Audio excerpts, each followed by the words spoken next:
আসসালামু আলাইকুম রহমতুল্লাহ বারাকাতু। আশা করি আপনারা ভালো আছেন। আমি আপনাদের আলহামদুলিল্লাহ ভালো আছি।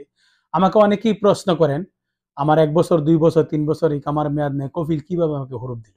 আমি ফয়সাল আপনাদের সাথে আছি, স্টেপ বাই স্টেপ বলবো আপনি কিভাবে হুরুপ দিছে। কফিল ইচ্ছা করলে যেকোনো প্রক্রিয়ায় কিন্তু আপনাকে হুরুপ দিতে পারে। ইকামার মেয়াদ নাই এটা কোনো সাবজেক্ট না। আপনার কন্ট্যাক্ট নাই ওইটা কোনো সাবজেক্ট না। আপনি অনেকে কিন্তু মনে করেন যে কন্ট্যাক্ট কিন্তু না থাকলেই কিন্তু আমাকে কফিলে হুরুপ দিতে পারবে না, বা কন্ট্যাক্ট ক্যান্সেল করে কিন্তু আমাকে হুরুপ দেয় না। যখনই কফিল আপনাকে হুরুপ দিবে তখন কিন্তু কন্ট্রাক্টটা ক্যান্সেল করে কইরা অপশনে যায় ইনগাতা আমেল, ওই অপশনে গিয়ে সে আপনাকে টার্মিনেট করে। টার্মিনেট করার পরে কিন্তু আপনি ৬০ দিন সময় পাবেন। এখন প্রশ্ন হলো যাদের ইকামার মেয়াদ নাই, ১ বছর, ২ বছর, ৩ বছর আপনার এক্সপায়ার হয়ে গেছে, তাদেরকে কিভাবে হুরুপ দিল? এটি প্রশ্ন না। আপনাকে হুরুপ দিতে পারবে। আপনাকে যখন কফিল হুরুপ দেওয়ার চিন্তা ভাবনা করবে, তখন কিন্তু আপনার কন্ট্রাক্টটা কিন্তু রিনিউ করবে। কফিল মক্তবে আমেলে যাবে। মক্তবে আমেল গিয়া তার রুকসা যে আছে, রুকসা যে লাইসেন্স ওইটাকে সে নবায়ন করবে। ওয়ার্ক পারমিট ভ্যালিড করবে। আপনি ওয়ার্ক পারমিট যখন ভ্যালিড করবে, ওয়ার্ক পারমিট ভ্যালিড করবে সে ১০০ রিয়াল দিবে। দিয়ে ২ মাসের জন্য ওয়ার্ক পারমিট ভ্যালিড করবে। ওয়ার্ক পারমিট ভ্যালিড কইরা তখনই কিন্তু আপনাকে সে টার্মিনেট দিবে। টার্মিনেট দেওয়ার পরে কিন্তু আপনি ২ মাস সময় পাবেন। ওই ২ মাস পরে যদি আপনি কোনো কিছু না করেন, ২ মাস পরে অটোমেটিক মক্তব আমেল থেকে আপনার কিউআরতে হুরুপ চলে আসবে।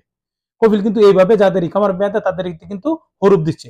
ওই সময় যারা পুরান ১ বছর ওভার হয়ে গেছে, ২ বছর, ৩ বছর আপনার সৌদি আরবে আছেন এবং ইকামার মেয়াদ নেই, তারা কিন্তু ইচ্ছা করলে বৈধ হইতে পারবেন।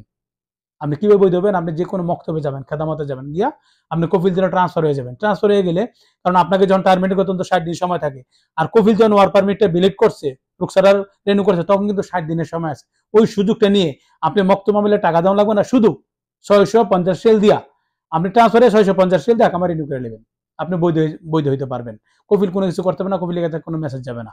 যারাই মনে করেন যে কফিল কিভাবে আমাকে হুরুপ দিল, আমার একামার মেয়াদ নেই, ইকামার মেয়াদ প্রয়োজন নাই কফিলে হুরুপ দিতে। কফিল ইচ্ছা করলে যে কোনোভাবেই দিতে পারে। তো আশা করি বুঝতে পারছেন যারা আমাকে প্রশ্ন করছেন যে হুরুপ কিভাবে আসলো। তো আমি আলহামদুলিল্লাহ আমি আপনাদের উদ্দেশ্যে সব কাজই করে থাকি ইনশাআল্লাহ। যারা হুরুপ প্রাপ্ত, যারা এইভাবে হুরুপ খাইছেন, যদি চিন্তা ভাবনা করেন যে আমার হুরুপ চলে আসছে, আপনি যদি বৈধ হইতে চান আমার স্ক্রিন দেওয়া নম্বরে যোগাযোগ করতে পারেন। এবং যারা হুরুপ প্রাপ্ত দেশে যেতে চান, ফাইনালি দিয়ে থাকি। ইকামার মেয়াদ না দেশে যেতে চান, ফাইনালি দিয়ে থাকি। এবং দরাদা যেতে চান, ইকামার মেয়াদ আছে হুরুপ প্রাপ্ত এবং ইকামার মেয়াদ নাই, আমি দেশে পাঠিয়ে থাকি। পাসপোর্টের মালুমাত, ইকামার নাম্বার উঠিয়ে থাকি, জিয়ারত ফ্যামিলি মেয়াদ বাড়ায় থাকি। ইনশাআল্লাহ এক কথা আমি সব কাজ করে থাকি আপনাদের দোয়ায়। যদি আমার থেকে সেবা নিতে চান, স্ক্রিন দেওয়া নাম্বারে যোগাযোগ করবেন। আজকে পর্যন্ত এখন, হাফেজ।